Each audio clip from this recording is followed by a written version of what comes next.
오늘은 민수기 8장의 말씀을 보도록 하겠습니다.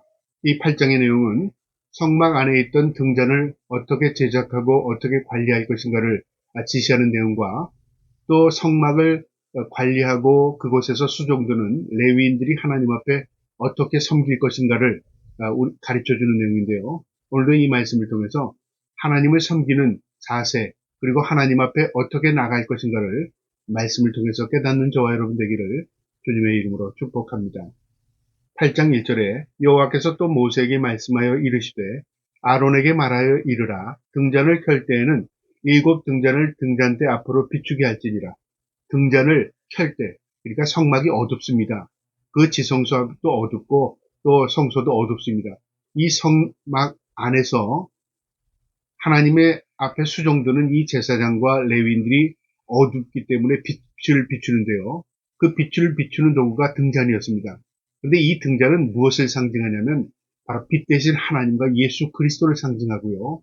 또 하나님께서 내가 빛이니 너희도 빛이라, 내가 빛인 너희도 빛된 삶을 살아라고 우리에게 권면하시지 않습니까? 그러니까 비추는 역할을 하는 것이죠.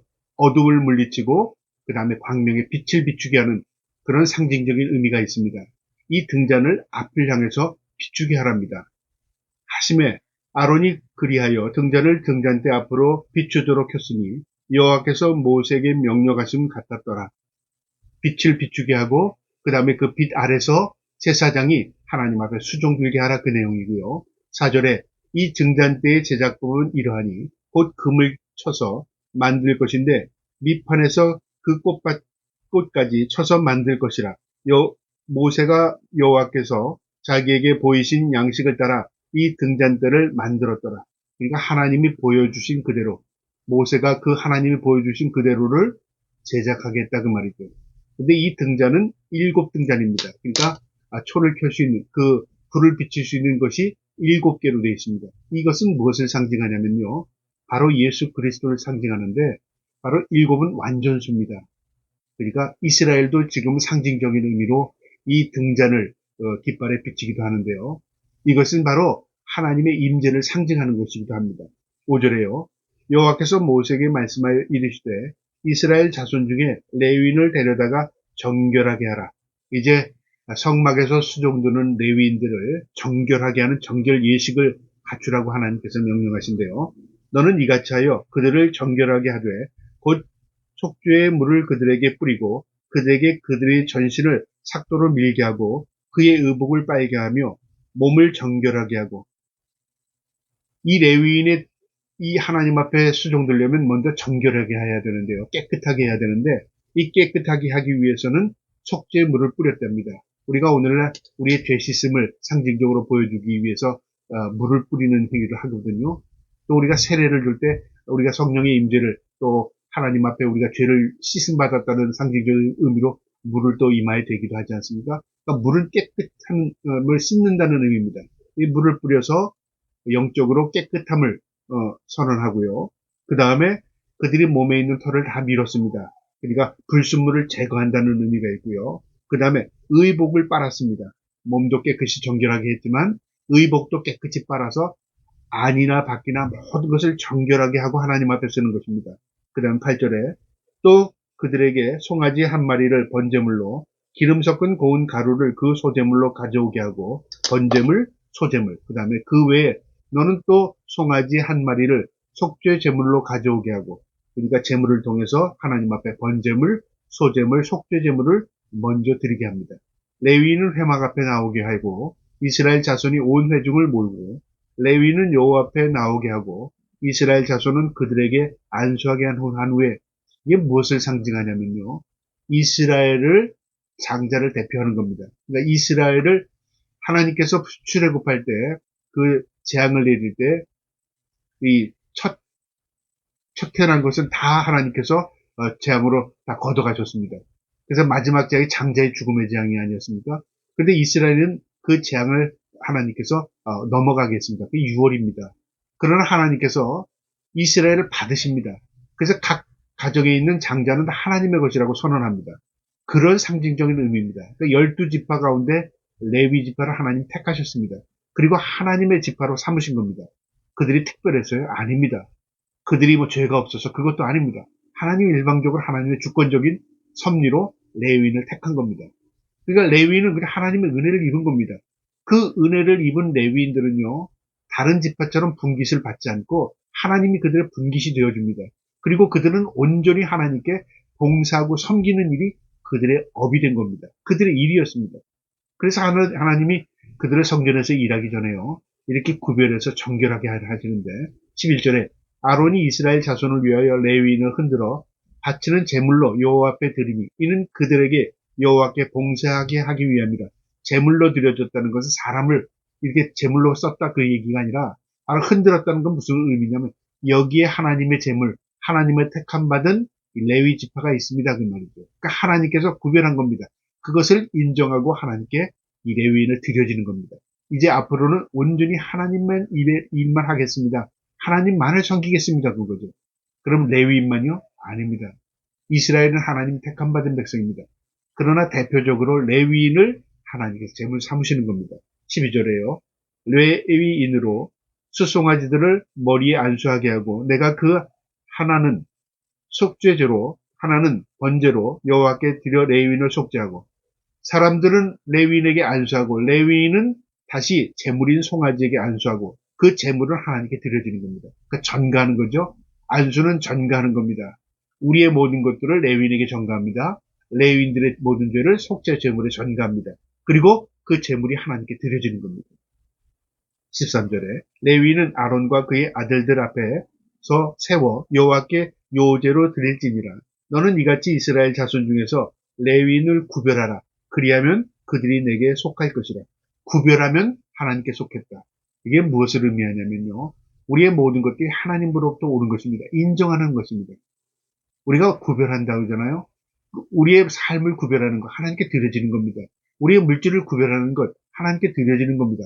우리의 행위를 구별하는 것, 하나님께 드려지는 겁니다. 세상에 있지만 세상 사람처럼 살지 않고 구별되는 것, 하나님께 드려지는 삶입니다. 그게 하나님 기뻐하는 것입니다. 그런데 우리는 그것을 알지 못해요. 어떻게 행하냐면 마치 내 것을 하나님께 드린다고 착각을 하고요, 내 것의 일부분을 하나님께 드려서 하나님 기쁨을 사기 위한 행위라고 착각하는 겁니다. 아닙니다. 우리 자체가 하나님의 것입니다. 그러나 우리가 다 하나님께 드릴 수 없기 때문에 상징적인 의미로 드려지는 것입니다. 내 시간을, 내 마음을, 내 모든 행위를 하나님께 드려지는 것입니다. 그런 의식으로 살아야 우리가 진정으로 하나님의 백성인 것입니다. 레위는 이처럼 드려진 것입니다. 내게 속하게 할 것이라. 내가 그들을 정결하게 하여 요제를 드린 후에 그들을 회막에 들어가서 봉사하게 할 것이라. 그들이 드려진 후에 이제 하나님의 성막에 들어가서 봉사하는 일을 하게 하는 것입니다. 우리가 하나님 앞에 영적으로 구별된 백성입니다. 그러니까 세상 가운데 있지만요, 하나님께서 세상의 빛과 소금으로 살게 하시는 의미는 바로 정결한 의식을 통해서 하나님의 백성으로서 세상 가운데 그리스도의 향기를 드러내고 살게 하시기 위한 하나님의 뜻이 있다. 그것이 하나님의 일입니다. 이 레위인이 성막에서 봉사하는 것이나 우리 그리스도인들이 세상에서 빛과 소금으로 사는 것이나 삶의 의미는, 삶의 방향은 다를지라도 그 의미는 똑같은 것입니다. 그래서 우리가 하나님 앞에 거룩한 구별된 백성으로 살아가야 하는 것입니다. 16절에 그들은 이스라엘 자손 중에 내게 온전히 드림받은 자라. 이스라엘 자손 중에 모든 초태생 곧 모든 처음 난 자 대신 내가 그들을 취하였나니. 그러니까 모든 초태생, 첫 번째 난 자들을 대신해서 레위인을 삼았다 그 말이죠. 구별했다 그 말입니다. 17절에 이스라엘 자손 중에 처음 태어난 것은 사람이든지 짐승이든지 다 내게 속하였으면 내가 애굽 땅에서 모든 처음 태어난 자를 치던 날에 그들을 내게 구별하였습니다. 어디에서 하나님께서 구별했다고 그러죠? 이스라엘 민족을 구별해서 출애굽시켜서 광야로 이끌어내기 전에 이 애굽의 장자들을 다 쳤습니다. 그리고 그들을 구별해냈습니다. 그리고 그들을 하나님 백성 삼으신 겁니다. 이게 모든 게 구별해낸 겁니다. 18절에 이러므로 내가 이스라엘 자손 중에 모든 처음 태어난 자 대신 레위인을 취하였습니다. 처음 태어난 자 대신에 레위인이 하나님의 제물이 된 것이다 그 말입니다. 그래서 우리가 제물되는 삶이라는 것은 하나님의 뜻대로 살면 그것이 하나님의 제물이 되는 겁니다. 가정에서도 제물되는 사람이 있어야 가정이 정결해지고요. 또 교회도 마찬가지고 세상도 마찬가지입니다. 그리스도인들이 하나님의 제물이 될 때에 거룩한 삶을 살 때 세상이 정화되는 것이고요. 우리가 한 가정에서 한 사람이 거룩한 삶을 살 때 그 가정이 정화되는 것입니다. 하나님의 은혜와 은총이 임하는 것입니다. 그래서 우리 그리스도인들은 세상의 빛과 소금으로 살아야 하는 것입니다. 그래야 세상이 밝아지는 것입니다. 19절에 내가 이스라엘 자손 중에 레위인을 취하여 그들을 아론과 그 아들들에게 주어 그들로 회막에서 이스라엘 자손을 대신하여 봉사하게 하며 또 이스라엘 자손을 위하여 속죄하게 하였나니 이는 이스라엘 자손이 성소에서 가까이 할 때에 그들 중에 재앙이 없게 하려 하였습니다. 성소에 가까이 하는 자는 모두 죽습니다. 그런데 백성들을 지키기 위해서 레위인을 구별해서 하나님의 성막을 지키게 하고 하나님의 성막에서 봉사하게 하는 것은 일반 백성을 지키기 위한 것입니다. 이걸 우리가 알아야 됩니다. 저 사람들만 특별한가? 저 사람들은 뭐 우리하고 다른가? 우리는 항상 특별의식으로 생각하잖아요. 그게 아니라 그들을 통해서 일반 백성이 지켜지는 것입니다. 그들이 하나님께 가까이 하는 것은 나를 지키는 것입니다. 그 의식을 가져야 합니다. 우리는 항상 어떤 것을 보면 저게 뭐 특별한가? 저게 뭐 잘나서 그런가? 저게 뭐 더 좋은 건가? 그렇게 생각하잖아요. 차별적으로 생각하잖아요. 그게 아닙니다. 우리 모두를 지키기 위해서 이스라엘 지키기 위해서 레위인들을 구별해서 그들을 정결의식을 하게 하고 하나님 곁에서 그를 봉사하게 하는 것입니다. 그러면 다른 백성, 다른 지파들이 그 레위인들이 봉사를 통해서 그들이 지킴을 받는 겁니다. 그 의미입니다. 21절에 레위인이 이에 죄에서 스스로 깨끗하게 하고 그들의 옷을 빨매 아론이 그들을 여호와 앞에 요제로 드리고 그가 또 그들을 위하여 속죄하게 정결하게 한 후에 레위인이 회막에 들어가서 아론과 그의 아들들 앞에 봉사하니라. 이제 제사장들을 돕고 그리고 하나님 앞에 봉사하는 일을 하는 겁니다. 여호와께서 레위인이 일에 대하여 모세에게 명령하게 하신 것을 따라 그와 같이 그들에게 행하였더라.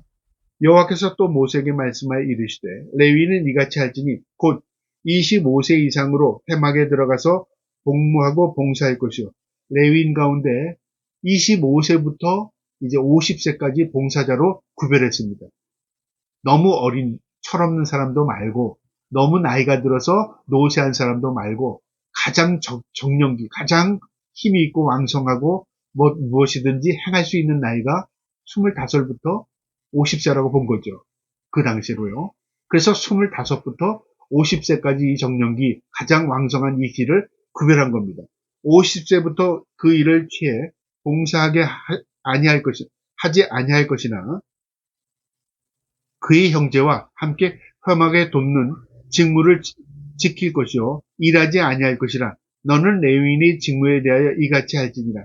레위는 다른 일 하지 않고 오직 성막에서 하나님의 일을 하게 합니다.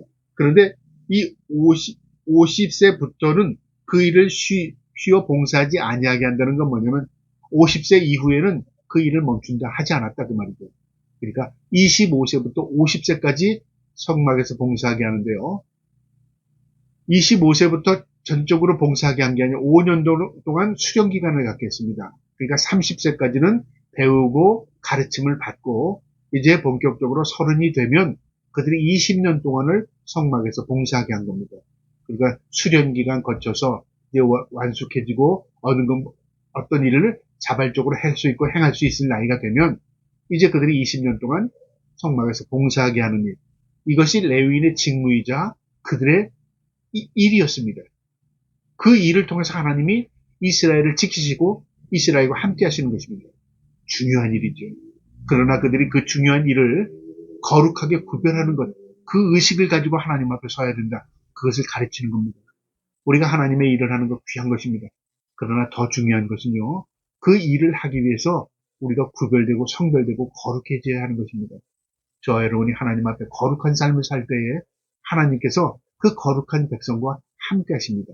이 말씀 마음에 두시고 늘 우리가 이 땅에 있지만 거룩한 삶으로 하나님 앞에 빛과 소금의 직분을 잘 감당할 수 있는 저와 여러분 될 수 있기를 주님의 이름으로 축복합니다. 아멘.